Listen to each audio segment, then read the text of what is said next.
Greetings. In this video, we are going to discuss plant movements. Plants make movements in response to external stimuli.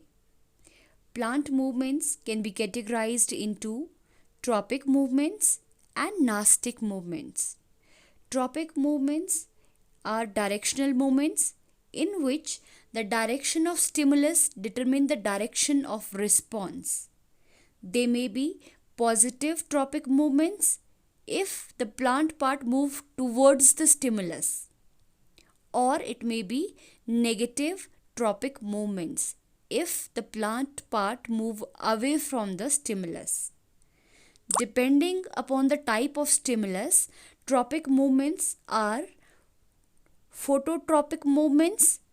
In these movements, plant part move in response to light.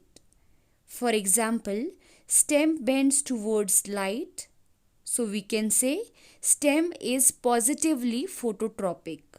On the other hand, root bends away from the light, so we can say roots are negatively phototropic. Second type is geotropic movements. In these movements, plant part move in response to gravity. For example, stem move away from the gravity or earth. So we can say stem is negatively geotropic.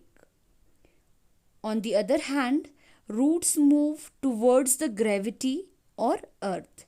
So we can say roots are positively geotropic. Third type is chemotropic movements. In these movements, plant part move in response to some chemical. For example, pollen tube during the germination move towards the ovule only. So this is example of chemotropic movement.